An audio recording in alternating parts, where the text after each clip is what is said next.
Text reading. A large rose tree stood near the entrance of the garden. The roses growing on it were white, but there were 3 gardeners. Face recognition.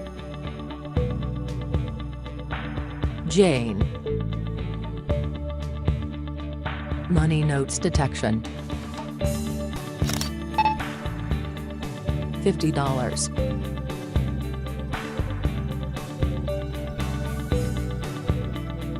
Product identification.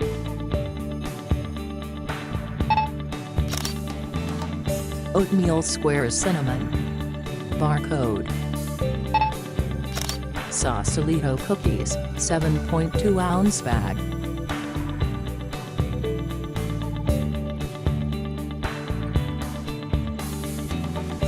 Color detection. Gray area.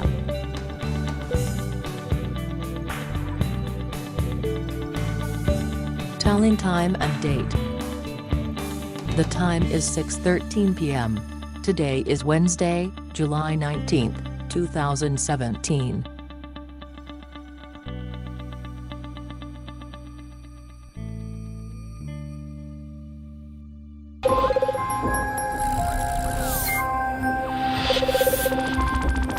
On peut arriver à stimuler certaines parties de la rétine qui transmettraient les informations au cerveau. Tous les rayons lumineux vont converger vers le fond de l'œil où se trouve la rétine. La partie la plus importante, c'est celle qui est complètement au fond, contre la paroi de l'œil, qui sont les cellules visuelles, les photorécepteurs. Et de ces photorécepteurs, il y a d'autres cellules de transmission qui vont amener l'image par le nerf optique jusqu'au cerveau. Dans les maladies dégénératives de la rétine, ce sont les photorécepteurs qui disparaissent. Les cellules de transmission sont là, mais n'ont plus de stimulation. L'idée, c'est d'arriver à utiliser ces cellules de transmission qui, elles, sont toujours là et ne sont pas atteintes dans ces maladies dégénératives.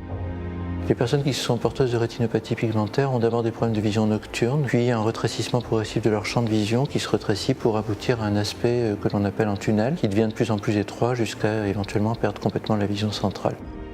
Ces patients ont perdu leurs photorécepteurs, mais ils ont encore dans la rétine des neurones qui habituellement font tout un traitement d'image. Donc l'idée, c'est de mettre une puce électronique qui va remplacer en fait ces photorécepteurs qui ont disparu pour pouvoir remettre des informations dans le circuit résiduel pour que ce circuit puisse à nouveau envoyer des images au cerveau.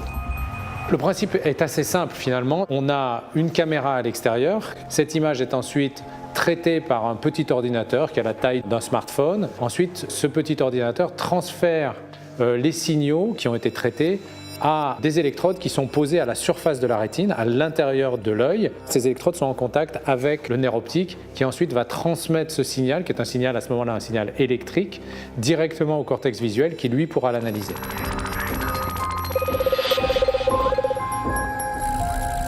Ce sont des systèmes de caméra qui détectent uniquement les changements et donc uniquement les informations pertinentes, ce qui réduit de façon considérable la quantité d'informations à transmettre et surtout correspond exactement au codage de l'information dans la rétine. Donc l'intérêt de la caméra asynchrone, c'est qu'elle a une telle précision temporelle qu'on est capable de générer des circuits artificiels et d'entrer de l'information temporelle dans ces circuits et donc simuler les dynamiques qu'on pourrait voir dans une rétine biologique.